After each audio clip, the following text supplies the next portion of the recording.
Wanted to show you guys a nice score with the Glock store closing in San Diego. They're not going out of business, but in San Diego location actually is closing. I believe July 5th or July 7th is their last day. And I happened to be there the other day because I heard about them closing down, so hey, I'm gonna go check it out.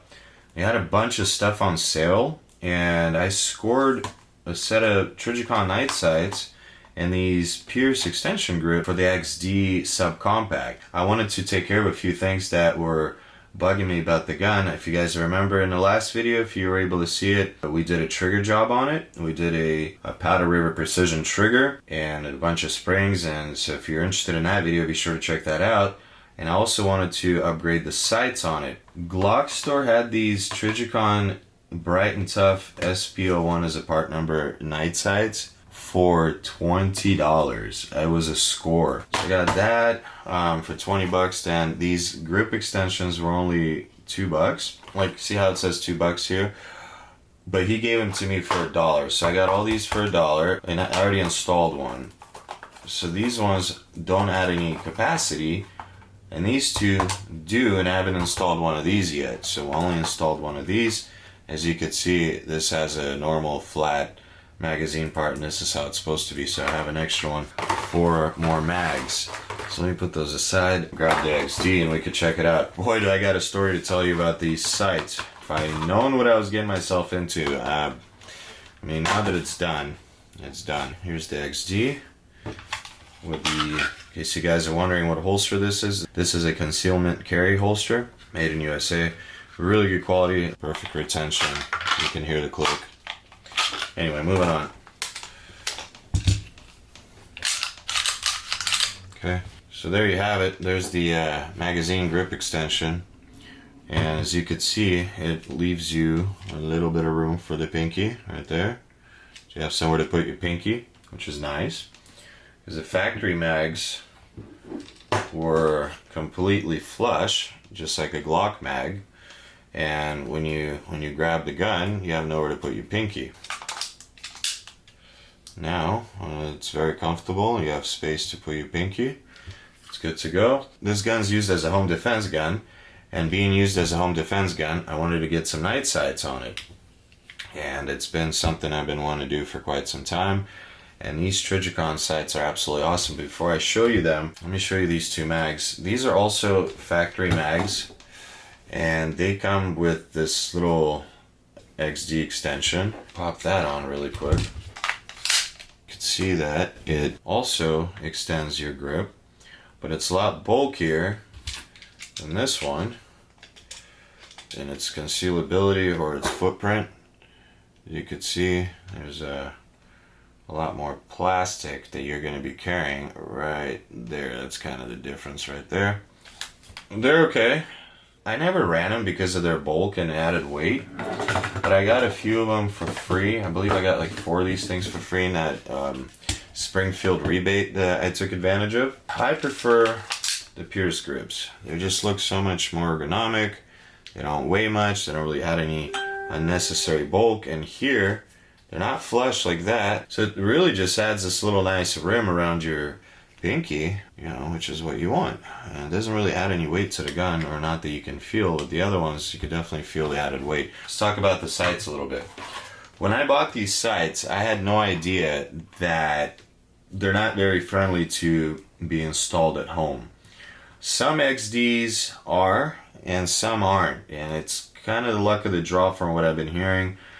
But they said 75 to 90% of these things, the factory sights literally have to be destroyed in order to install these Trijicons, and it's not an easy job. So I called a gun shop to confirm about this on yesterday morning, and the guy said, yeah, he'll charge you $135, bring it in. He goes, you don't want to mess with this at home. They cryogenically set these sights in under a lot of force and all this stuff. So on XDs, it's not like a Glock. On a Glock, the front sight is a screw-on from underneath.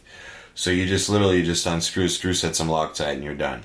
This one is in the channel. It's like a dovetail channel.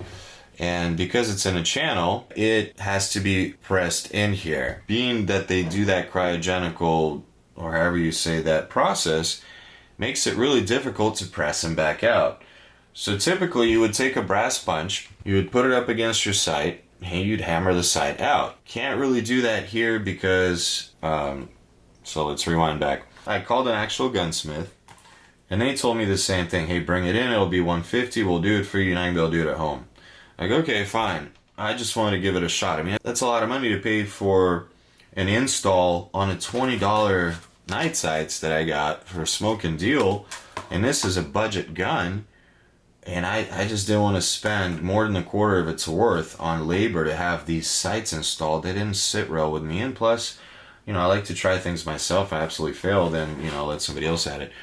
I took it last night, put it in a vise, put some wood in between. I put a brass punch against the front sight like this, and I whacked it with a sledge 3 times and knocked the front sight out. I said, hey, that's awesome, I got it done. I went and ate lunch, and I thought the rear was going to be the same thing. Nope. The rear side, I hit it 8 times. It didn't even budge. There's these little tiny marks from the factory, like on each side of the sight, in the front and the rear, that tells you when you're in alignment. And I could tell that it didn't budge at all because of the spacing between that little notch, the metal notch. You guys probably can't see that in the camera, but it's like right there. It's very small. It's engraved in the metal. I could tell that the sights didn't move a hair. I hit it more, nothing happened. Then I put it under my 20-ton press, and I used a punch vertically, and I C-clamped the slide, and I was trying to use the 20-ton press to press the sight out. Nothing worked. I damaged a couple of punches, and I scratched the sight up a little bit, and it just wouldn't go. So then I said, well, my only other option is to cut them. The factory sights are shaped like a mountain. So like this, they come to a point. If you're trying to make a cut perfectly down the center, it's not going to work because it's really hard to start a cut on like a surface that comes to a point. They're not like these Trijicon sights that are flat at the top. So I took them to the grinder. I ground them down just enough to make enough flat surface at the top to get a Dremel in. And this is hardened metal. These sights are hardened metal. So then what I had to do is I got a Dremel with a cutting disc that is reinforced cutting disc that works with hardened metal. And I used that to cut through the sight very carefully. You have to put the slide in a vise. I used this blue vise to put the slide into the vise. And I cut it carefully until I got very close to the slide. And you don't want to mark the slide. Alright, so moving on. Factory sights, I couldn't stand them. The front, see, this sight is very easy to spot. It's like, bow. You could see it in the camera. Like, it's same with the rears. Now, on the factory one, they were painted with this kind of like weird, cheap paint that was turned kind of opaque, and it didn't stand out at all. The rear sight here is not coming to a point at the top. These type of sights, you can actually rack them against your belt if your other hand or arm is dysfunctional, so you can catch them on the belt like this, and then as you can see, you can rack it. And these are tritium. These are night sights, so they have that Swiss tritium in it. Right here, this product contains tritium. And the tritium allows them to glow in the dark. And last night, I compared them to my Glock 19's True Glow tritium, and they were the same brightness. Having those night sights is very important to acquire your target. The hardest part of this whole thing was really trying to figure out a way to get the original rear sights out without cutting them. I didn't want to really cut them because the front one I didn't destroy, but the rear one I did. But, well, I had to cut it, and that was the only way to do it. And it saved us $135 to $150 potentially by not having to take it to the gunsmith.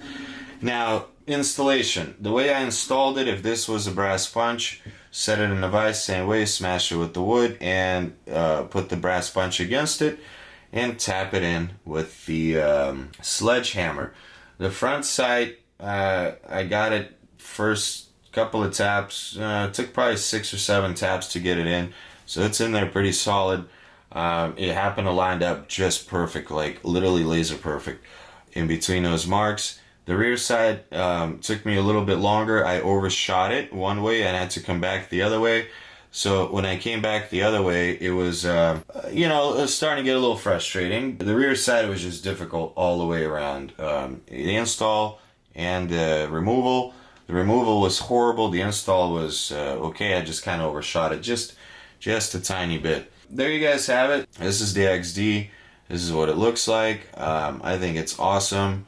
I think it's great with those night sights. This is a Powder River Precision trigger on the XD, and it is a 3.5 pound trigger.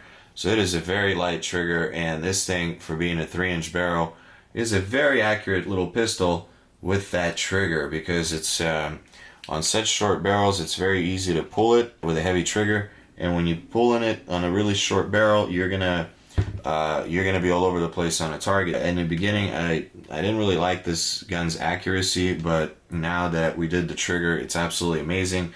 I could shoot this on par with my P229 SIG, and with these night sights now, it's and this mag extension grip. I can't wait to shoot this little guy. It's going to be such a fun little gun to shoot. I'm looking for the huge improvement in accuracy in there. Alright guys, well that's all I have for you today. Stay tuned for more videos. Subscribe and hit the like if you like this type of content. Thanks for watching. Enjoy the rest of your day and take care. And here's the factory front sight that I beat out.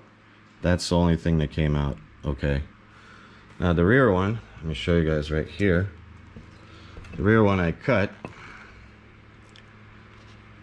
right there, and when I cut it, you gotta put a punch against it like this and just hit it, and then it collapses on itself and it'll just pop right out into your hands. That's the rear side.